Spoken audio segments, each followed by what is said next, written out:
ये आपको ध्यान में होगा कि 2 साल पहले जब इस प्रदेश में बीजेपी के नेतृत्व में सरकार थी, उस समय बिजली की स्थिति काफ़ी सुधर गया और बिजली रहती थी। लेकिन आज तो जैसे ही हेमंत सोरेन की सरकार बनी और अच्छा होने के बदले दिनों दिन और बिगड़ती चली गई।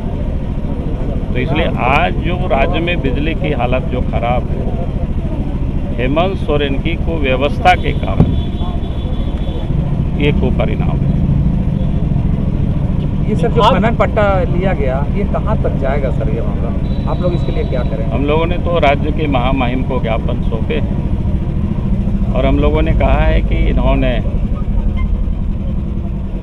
केंद्र सरकार की जो कोड ऑफ कंडक्ट है, आचार संहिता है, उसका इन्होंने उल्लंघन किया है।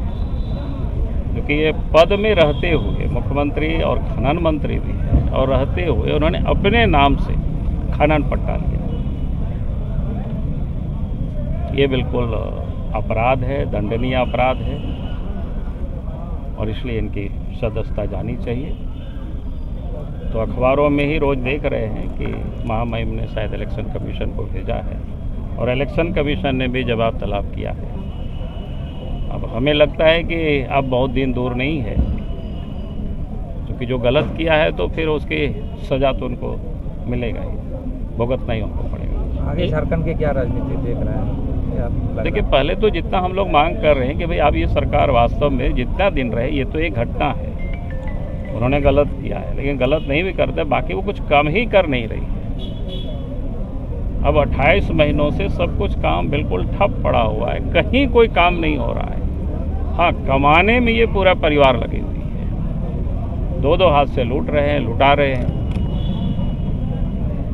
तो इसलिए अब इस राज्य में इस सरकार को बहुत दिनों तक रखना इस राज्य के लिए नुकसानदायक है। बिजली से जुड़ा हुआ एक आप डॉक्यूमेंट्स कहोगे तो आपको हम भिजवा देंगे सब डॉक्यूमेंट, या मांग लीजिए, आपके वहाँ रिपोर्टर ब्यूरो होंगे ना, उनको सब हम लोग दे चुके हैं सब लोगों के पास। उन्होंने बोला कि विधायक प्रतिनिधि का तो पहले से हम देख रहे थे कागज पत्र, 2 दिन पहले विधायक प्रतिनिधि के पत्नी का भी लोगों ने भेज दिया हमको। तो ये तो रोज नया नया चीज आ रहा है।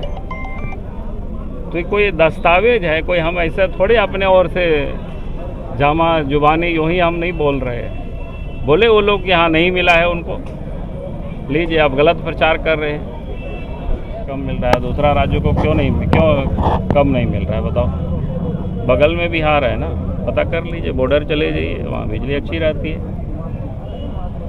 क्या उपाय हो सकता है? तो उपाय क्या है? इनको बिजली परचेज करनी है और फिर बिजली बेचनी है। तो ये बिजली मुफ्त में तो बांटती नहीं है, बिजली तो बल्कि जो मुफ्त की वो बात कर रही थी, जो पहले सब्सिडी मिलता था, पता चला उसको भी इन्होंने समाप्त कर दिया और दरें भी इन्होंने बढ़ा दी।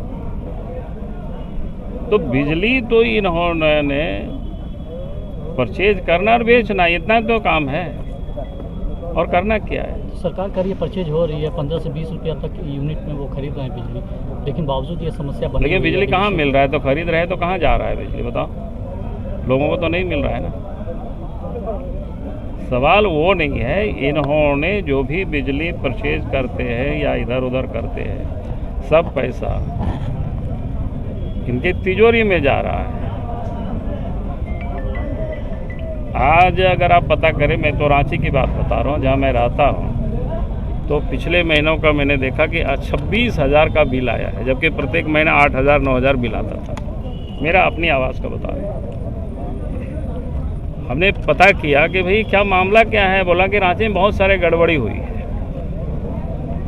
यानी ये लोग सब गड़बड़ करते हैं और गड़बड़ ये लोग जानबूझ करके करते हैं ताकि लोगों को धमका करके, लोगों के मुकदमा करके पैसा ऐसे वसूलना वैसे वसूलना, और इल्लीगल बिजली जैसे बोलते हैं ना, यहाँ वहाँ बेचना। कैसे बेचते हैं आप सब लोगों को पता है, और पैसा कमाते हैं। इस पूरे प्रकरण में भूमिका JBNL के अधिकारियों की भी, उनकी भी जांच होनी चाहिए। मैंने कहा कि एक तो जो व्यक्ति रिटायर किया था, जो भ्रष्ट है, उसको फिर से इन्होंने रखा है, कोई संभार मान। जब जो बिजली की व्यवस्था को ठीक ही नहीं कर सकता है, कभी सुचारू रूप से चल ही नहीं सकता है, फिर वैसे अफसरों को पदस्थापित करना फिर से क्या बता रहा है? भाई जो निकम्मे अफसर है, जो ठीक नहीं कर सकता, उसको हटाइए वहां से।